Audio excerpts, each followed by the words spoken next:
Matthew 26. When Jesus had finished all these sayings, he said to his disciples, "You know that after 2 days the Passover is coming, and the Son of Man will be delivered up to be crucified."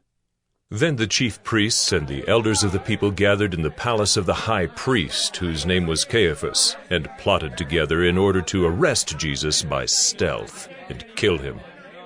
But they said, "Not during the feast, lest there be an uproar among the people."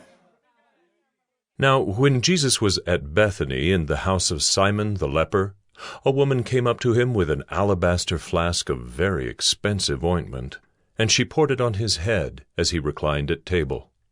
And when the disciples saw it, they were indignant, saying, "Why this waste? For this could have been sold for a large sum and given to the poor."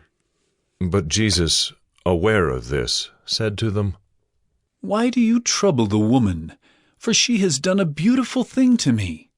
For you always have the poor with you, but you will not always have me. In pouring this ointment on my body, she has done it to prepare me for burial. Truly I say to you, wherever this gospel is proclaimed in the whole world, what she has done will also be told in memory of her." Then one of the 12, whose name was Judas Iscariot, went to the chief priests and said, "What will you give me if I deliver him over to you?" And they paid him 30 pieces of silver, and from that moment he sought an opportunity to betray him. Now, on the first day of unleavened bread, the disciples came to Jesus, saying, "Where will you have us prepare for you to eat the Passover?" He said, "Go into the city to a certain man and say to him, 'The teacher says, my time is at hand. I will keep the Passover at your house with my disciples.'" And the disciples did as Jesus had directed them, and they prepared the Passover. When it was evening, he reclined at table with the 12. And as they were eating, he said, "Truly I say to you, one of you will betray me." And they were very sorrowful and began to say to him one after another, "Is it I, Lord?" He answered, "He who has dipped his hand in the dish with me will betray me. The Son of Man goes as it is written of him, but woe to that man by whom the Son of Man is betrayed. It would have been better for that man if he had not been born." Judas, who would betray him, answered, "Is it I, Rabbi?" He said to him, "You have said so." Now as they were eating, Jesus took bread, and after blessing it, broke it, and gave it to the disciples, and said, "Take, eat. This is my body." And he took a cup, and when he had given thanks, he gave it to them, saying, "Drink of it, all of you. For this is my blood of the covenant, which is poured out for many for the forgiveness of sins. I tell you, I will not drink again of this fruit of the vine until that day when I drink it new with you in my Father's kingdom." And when they had sung a hymn, they went out to the Mount of Olives. Then Jesus said to them, "You will all fall away because of me this night, for it is written, 'I will strike the shepherd, and the sheep of the flock will be scattered.' But after I am raised up, I will go before you to Galilee."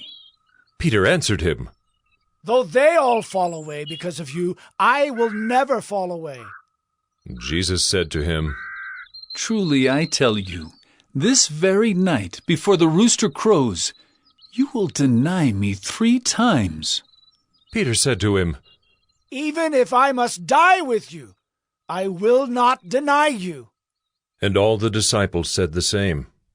Then Jesus went with them to a place called Gethsemane, and he said to his disciples, "Sit here while I go over there and pray."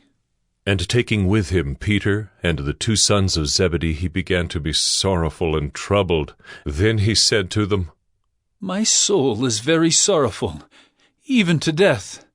Remain here and watch with me." And going a little farther, he fell on his face and prayed, saying, "My Father, if it be possible, let this cup pass from me. Nevertheless, not as I will, but as you will." And he came to the disciples and found them sleeping. And he said to Peter, So could you not watch with me 1 hour?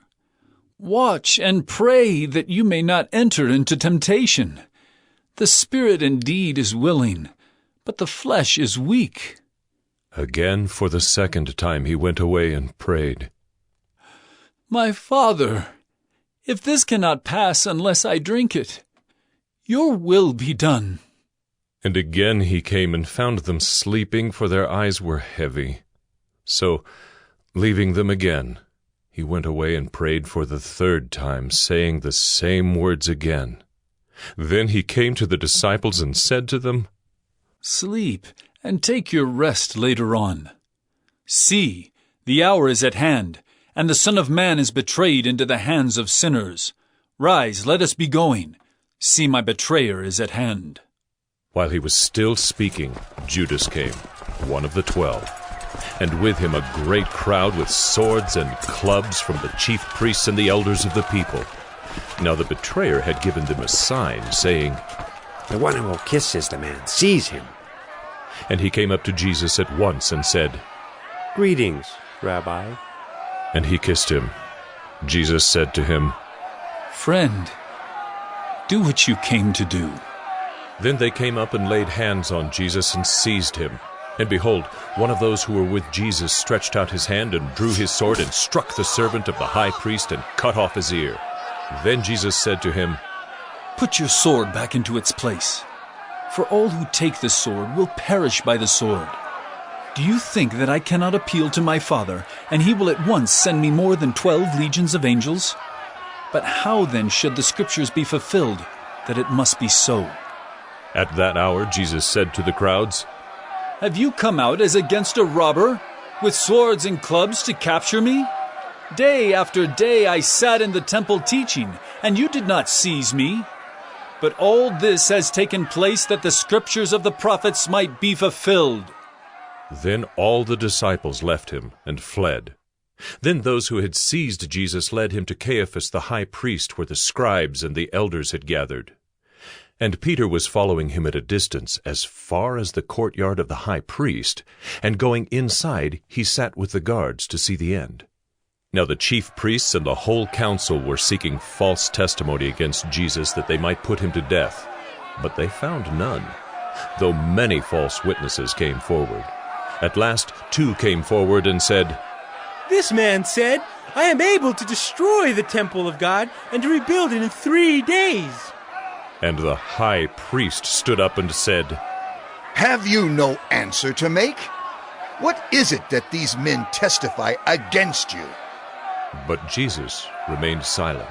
And the high priest said to him, I adjure you by the living God. Tell us if you are the Christ, the Son of God.